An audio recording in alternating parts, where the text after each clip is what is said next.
Hey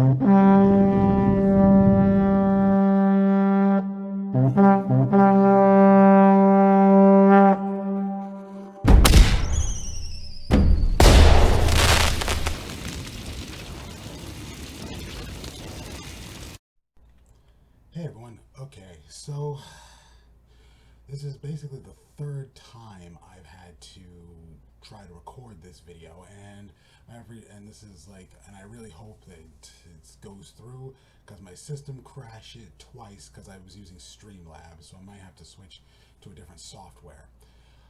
But anyway, let's just cut to the quick here. Space Wolves reviews came out. That's not reviews. The Space Wolf Index rules have come out, so that is a tie-in to the Space Wolves supplement, which comes out later, probably later this month, or maybe next month. So and uh, loads of stuff has changed. A lot.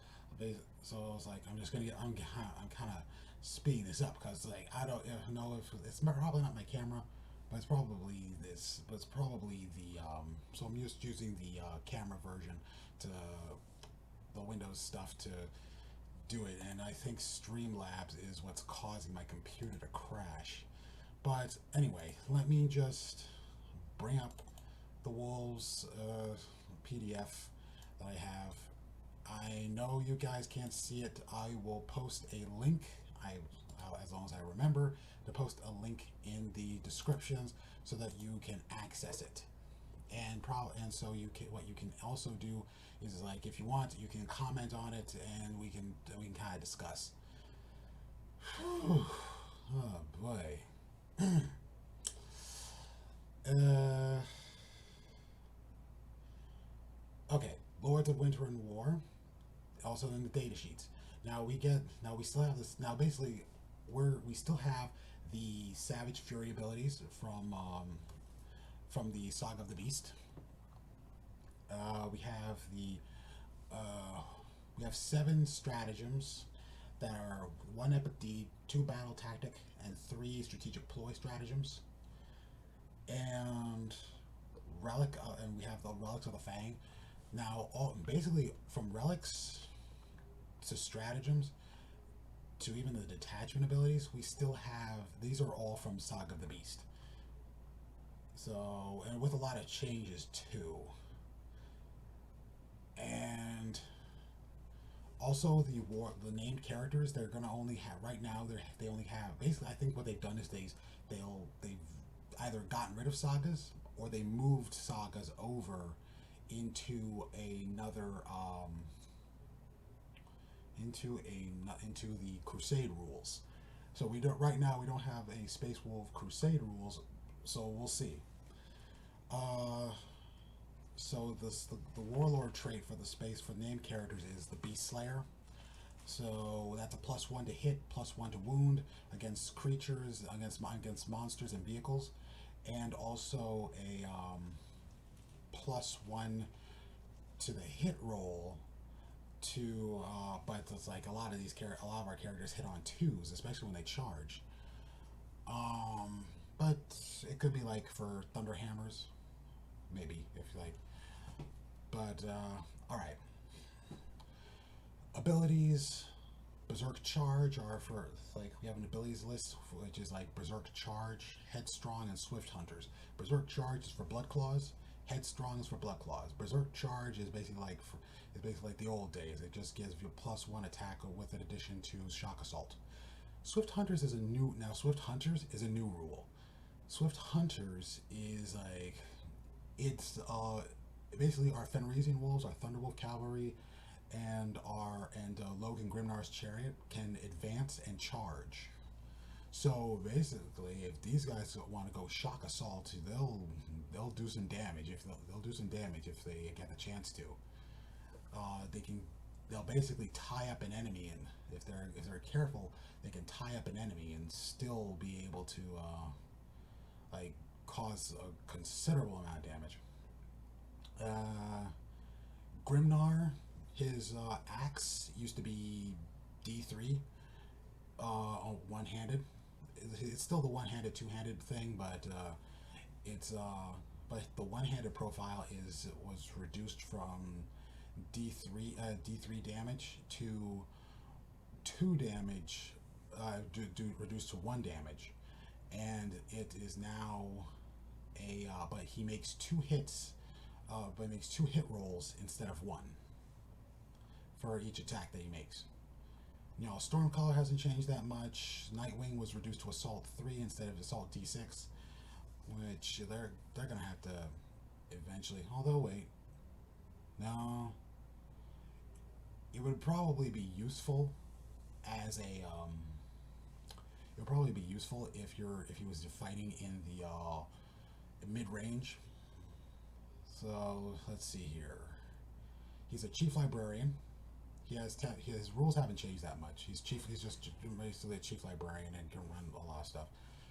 Now Grimnar on his chariot has Swift Hunters. He doesn't get any other rules as far as we know until we get to see the supplement. His wolves, his Flurry of Teeth and Claws unit attack is AP -2 now, which is good, and so I like it. Bjorn the Fell-Handed, he hasn't changed that much. He has lost his. You can't gain plus if you add him to if he's added to your army, he can't gain as a +1 to command points. So they're basically what GW is trying to do is stop these kind of reduce the amount of auto includes that you have in your army.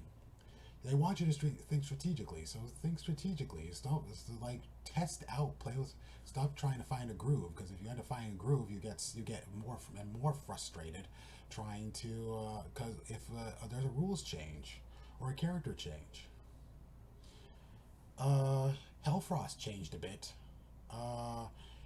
So his Hellfrost cannon, heavy D3, strength 6, AP -2, 1 damage. It used to be 2 damage, I think. For dispersed, no, it's probably 1 damage. But the focus one is D3 +3 damage. So you're always damaging with causing stripping off at least 4 wounds. Sorry, this has been a long day. Arak Rockfist. His hammer is now flat 3, not D3 damage. He's the champion of the Kingsguard, and he does not benefit from his own tactical precision. His champion of the Kingsguard ability basically makes it so that he can attack, so that when he's attacking a character, he can re-roll his hit roll. And also, with foe hammer, he can add +1 to damage when attacking characters or monsters. And also, his Anvil Shield is still a 3+ invul.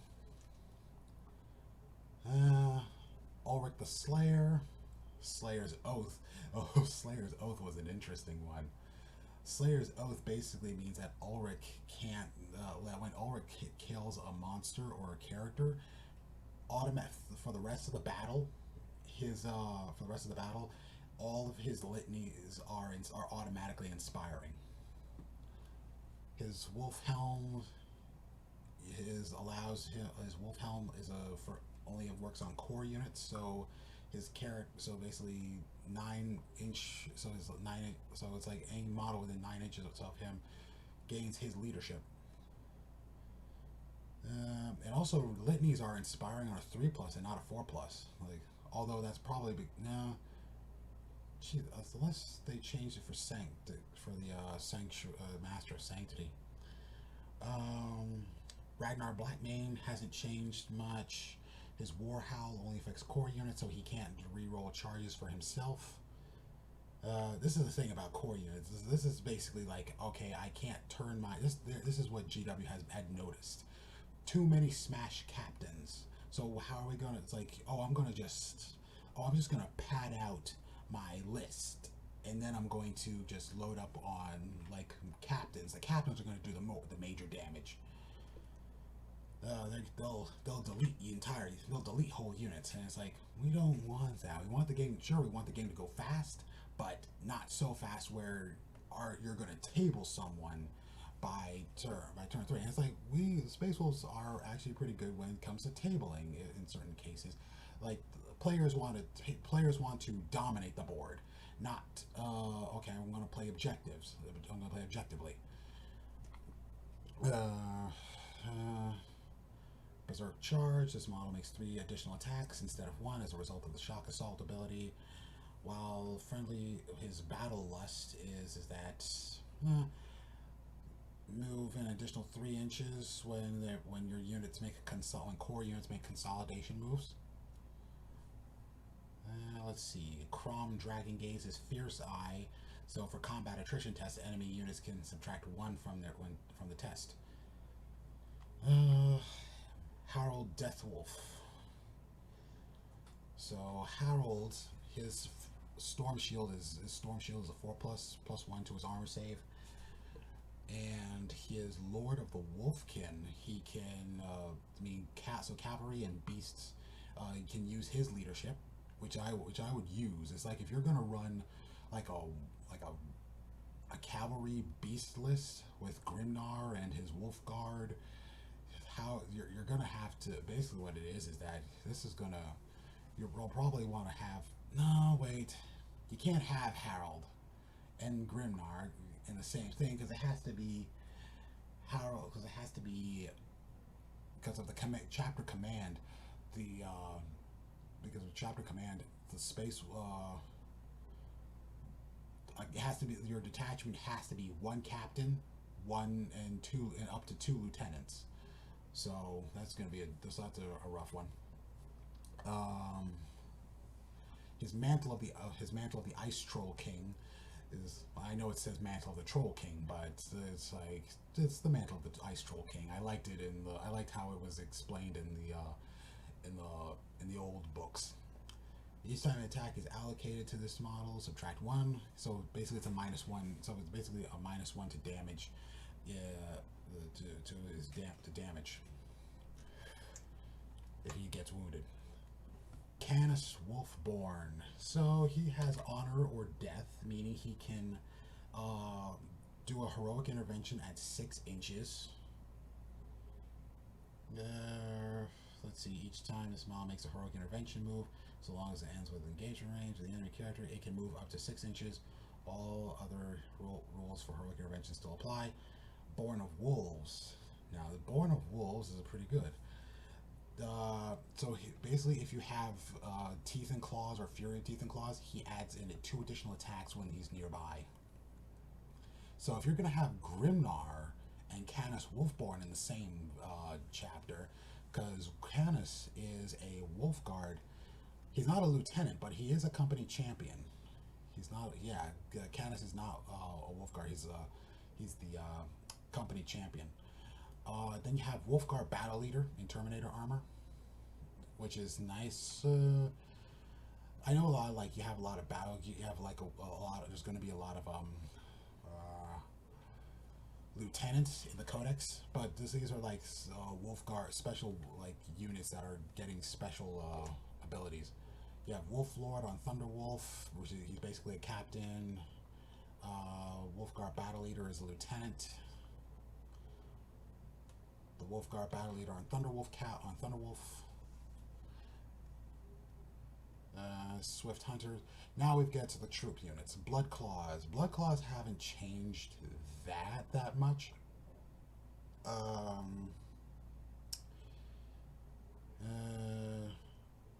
They are a core unit. Infantry, core, Blood Claws. I was actually a little disappointed that they don't get Melta Bombs, but the unit does get a ballistic skill of a 3. And also, an interesting addition, Space Wolf can now use grav weapons.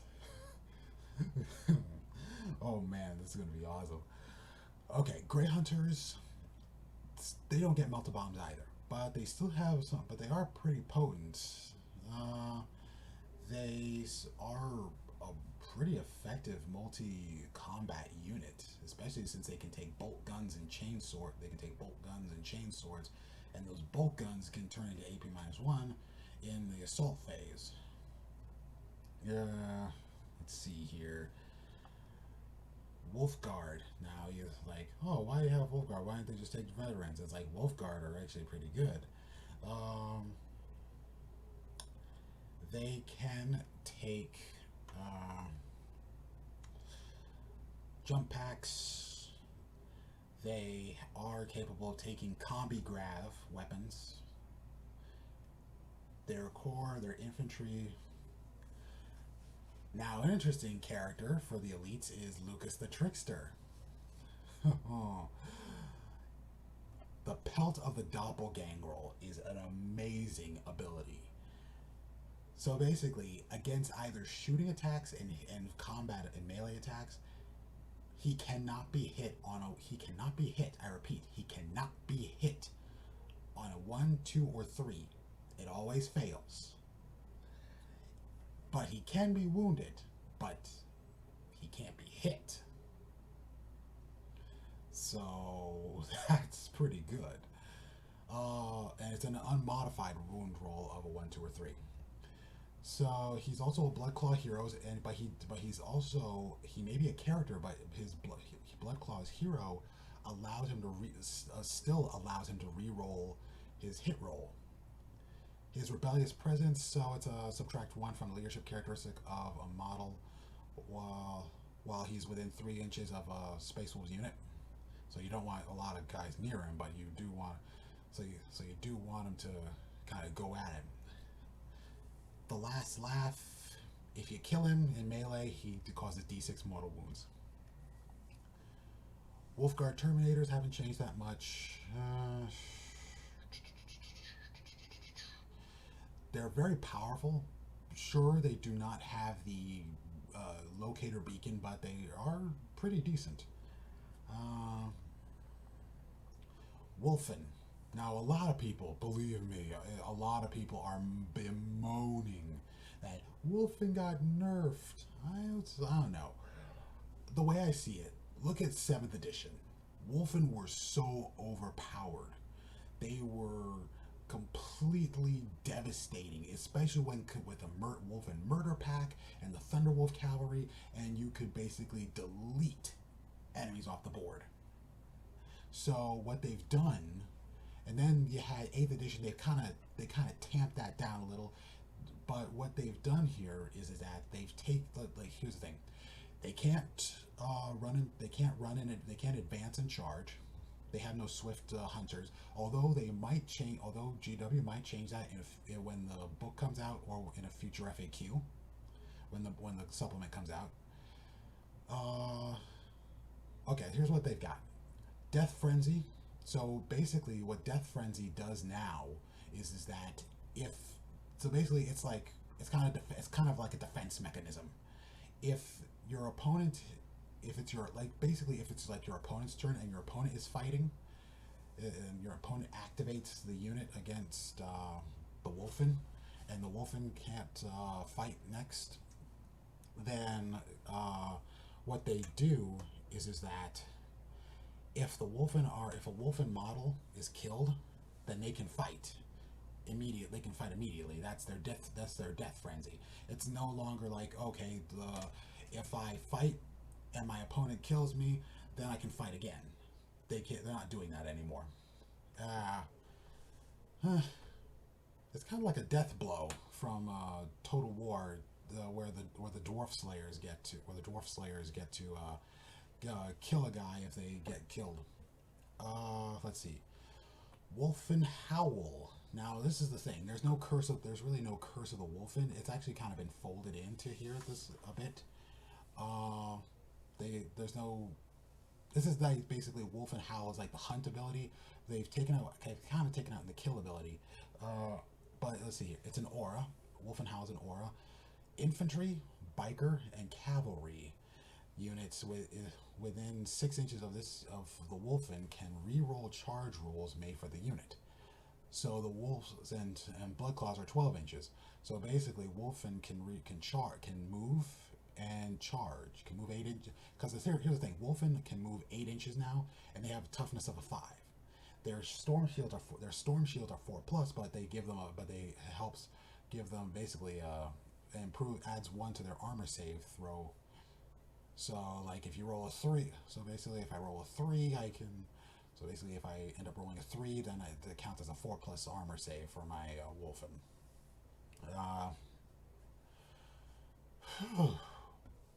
But the Savage Killer's ability.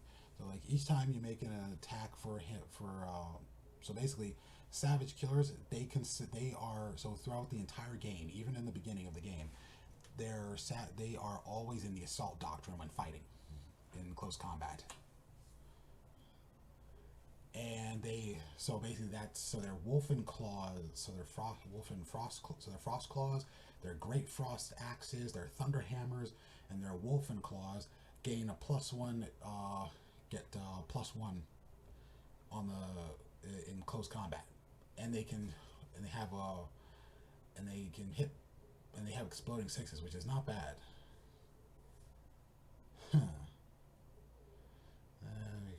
Purposes of the shock assault ability, yeah.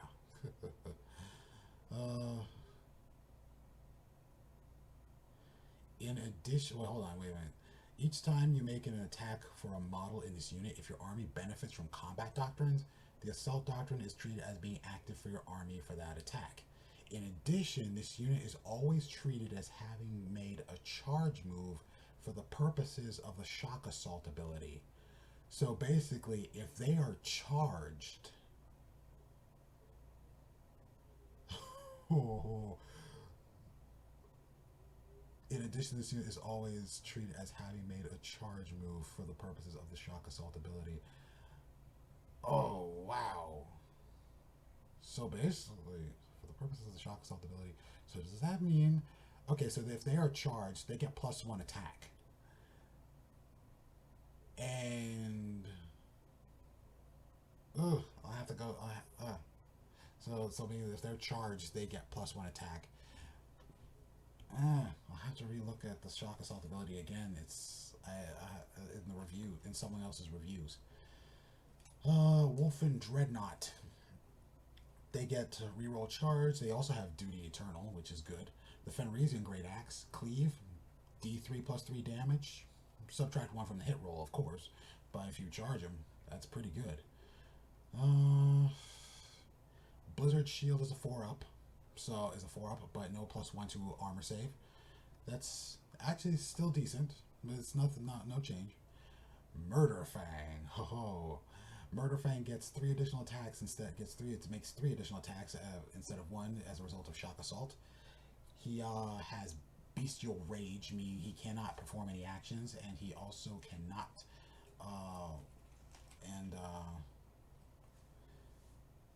Duty Eternal, he gets a -1. He's also a Force event, so he can't be your Warlord, of course, like last time.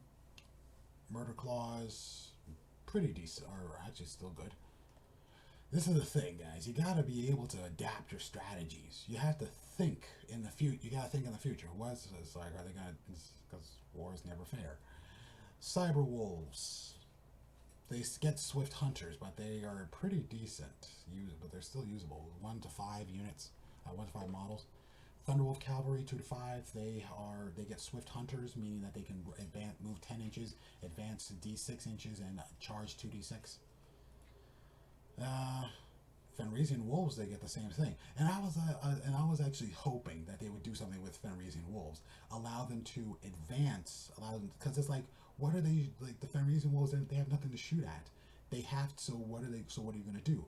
They have to advance, and then let them keep going. Advance and charge. Advance and charge. Okay, Skyclaws.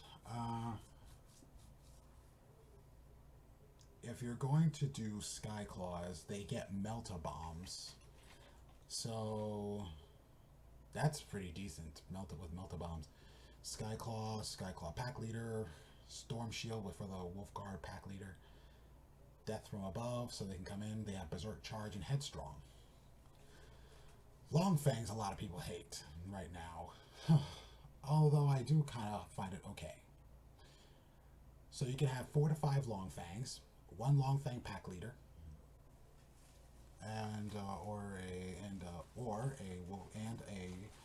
either a Wolfguard pack leader or a Wolfguard Terminator pack leader. Hold on, let me see here. Wolfguard Terminator pack leader can replace his Stormbolter with one of the following. Wolfguard Terminator Stormbolts can be replaced with one of the following: Assault Cannon, Assault Cannon, Cyclone Missile Launcher, Stormbolter, and Stormbolter, or one Heavy Flamer. So, but the Long Fangs, they have the Armorium Cherub. So they're basically, this is basically so that they don't have, this is basically what GW is trying to do. Let's not try to keep making so many individual army units, but let's streamline it a little bit. If they want Space Wolves, then let them get a pack of Space Wolves with a unit of Space Wolves and a unit of Devastators, and then add them in. So basically, Long Fangs, they have grav cannons now.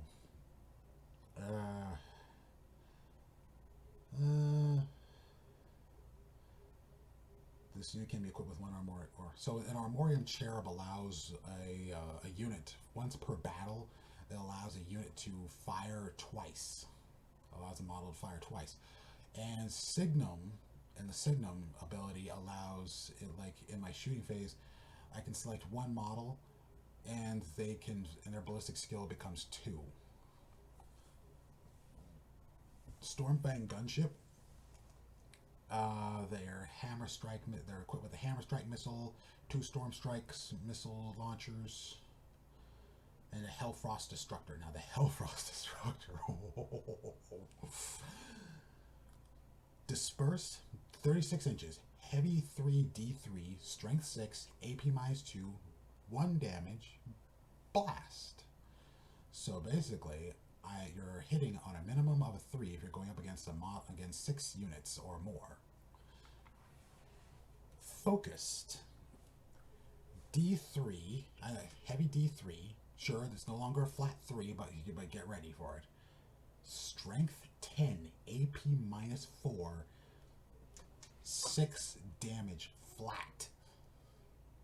And it's a blast weapon.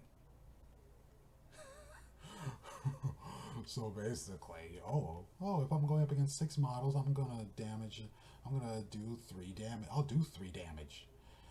I don't have to roll. I'm just gonna do 3 damage. But strength 10. But here's the thing I've noticed about the Hellfrost weapons is that they have no, like I've said in the last video, they have no description. They have no description of what they can do. So I think what's going to end up happening is that either an ability or a war gear stratagem, which is probably going to be one command point. Because we don't have a lot of Hellfrost weapons. And, let's see here. You have the las cannons. Skyhammer. No, you have... also... If you're thinking of, we're going to have a twin-linked multi-melta. We're going to have 2 twin-linked multi-meltas on our Storm Fangs, on our Storm Wolves. Like, oh man, I'm going to have this many on just for one. Basically, I'm going to get up close, 12-inch range. 2 does mean that I'm going to be hitting at, 3, 6, 9, 12. Nope. It's been our twin multi-meltas are now called a melta array. So range 24, heavy D3. It's a blast weapon,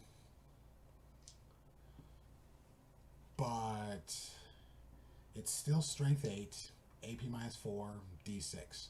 So they kind of benefited us a little bit with the blast weapon. So it was like, I'm going to do heavy. If you're going up against something with 6 models, it's a heavy D3. It's basically heavy D3. It's just going to be heavy 3, but D6 plus 2. So basically if you're at close range, you could possibly do a minimum of a 9 damage. yeah, the multi-melter thing kind of got a little, was getting a little dangerous. All right, so can't be engaged. It's airborne, hover jets, supersonic. Super hover jets can only happen in the command phase. Uh, Transport capacity of 6. Uh, 2, 4, 6. Oh. So base. No, wait. No. This model has a transport capacity of 6 Space Wolves infantry models. Each jump pack, Wolfen, or Terminator model takes the space of 2 infantry models, and each Centurion takes the space of 3 infantry models. So I give the Stormfang give the Stormfang Centurions of being able to transport Centurions. Can only transport 2 war suits. But hey, it can transport Centurion models. That's pretty good. So it's like Stormwolf. So basically, I'm gonna have a Stormwolf and put some Centurion war. Put like a few Centurion war suits in there, and you're pretty good.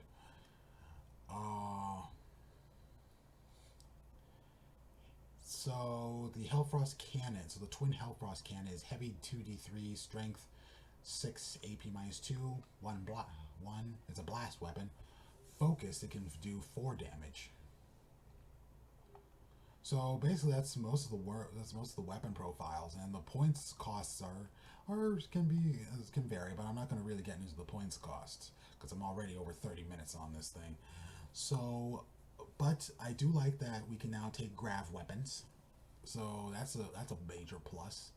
So if you've been holding off on grav weapons, go nuts. If you've been holding off on Centurions, go nuts. You can even do the Thunderfire. It's like, hey, you can even still take the Thunderfire cannon if you want for because you basically have Iron Priests in the Space Marine Codex. It's just they're not called Iron Priests; they're called Tech Marines. But you can upgrade them to an Iron Priest's ability. But Iron Priest weaponry. So I think we're doing good here. I think we're really doing good here. I like what we're going at, and I just really hope that we can hold on. And seeing as I was able to go 32 minutes, and my computer didn't crash, so Streamlabs is mostly garbage right now to me. But I will keep an eye out for this. I will keep an eye out for the. I'll try to keep you guys updated when I get a chance. If I get finally get a little extra finance money in, I can get myself a Space Marine Codex and the supplement. But probably I'll get the supplement. And I'll probably work off some people's reviews of it so I can kind of get to you a little bit sooner. But we're doing good. We're doing really good here. Okay, have a good day. For me, have a good night. Happy hunting and enjoy.